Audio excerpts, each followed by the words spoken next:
relationship. Now, we're not here to preach that you do things any one particular way. Too often in the past, Washington approached Prime Minister Modi with an attitude of preachiness or even one of condescension. Prior administrations saw India as a source of low-cost labor on the one hand, even as they criticized the Prime Minister's government, arguably the most popular in the democratic world. And as I told Prime Minister Modi last night, he's got approval ratings that would make me jealous. But it wasn't just India. This attitude captured too much of our economic relationship with the rest of the world. So we shipped countless jobs overseas, and with them our capacity to make things, from furniture, appliances, and even weapons of war. We traded hard power for soft power, because with economic integration, we were told, would also come peace through sameness. Over time, we'd all assume the same sort of bland, secular, universal values, no matter where you lived.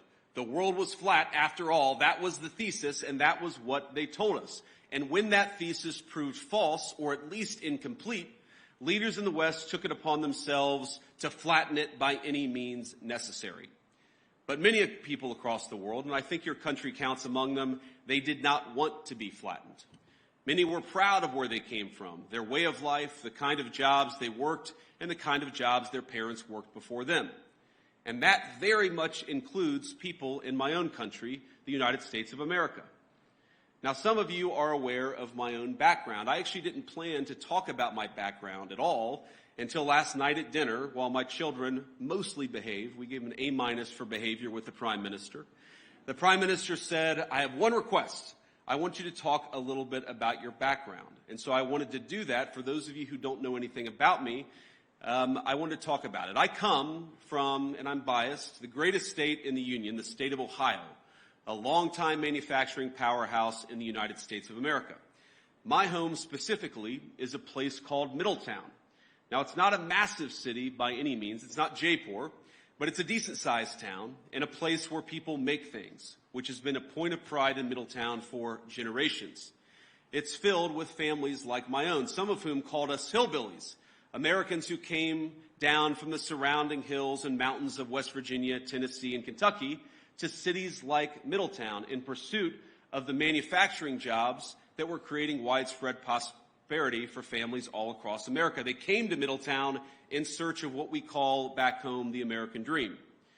In Middletown, my parents raised me. My grandparents raised me.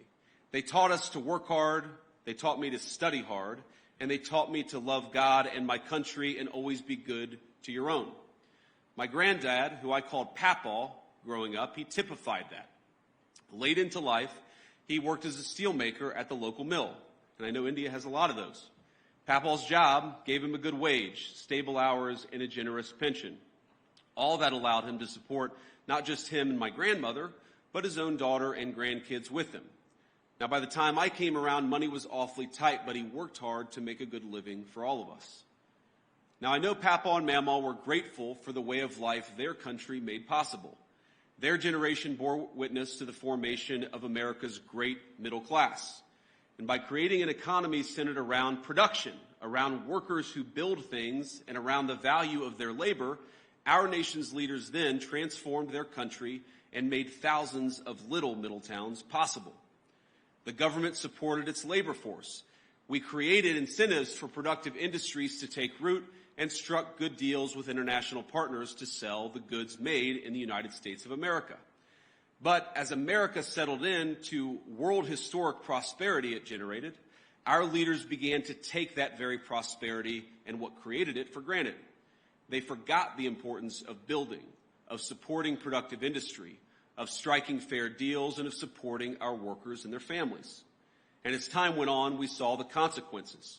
In my hometown, factories left, jobs evaporated, America's middle towns ceased to be the lifeblood of our nation's economy.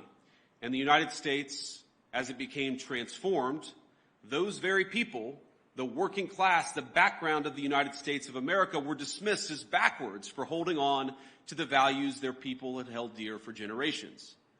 Now, Middletown's story is my story, but it's hardly unusual in the United States of America.